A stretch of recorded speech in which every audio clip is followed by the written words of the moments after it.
Joo, Vammaksen tassu näköjään toimisi taas. Yläasento jäi nyt pikkusen alemmaksi kuin mitä tää oikein mittaisella sylinterillä on, mutta ei tuo nyt hirveästi haittaa tuossakaan. Se oli pakko nyt hyväksyä, kun se ei ole ihan sama liikevaraltaan tuo sylinteri.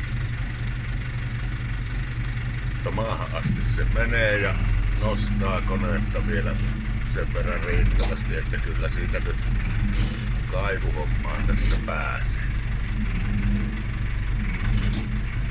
Ja lukkoventtiilikin tuntuu toimivan, että eikä tuo liikennopeuskin on ihan valtava, vaikka on kovin ohuet putket.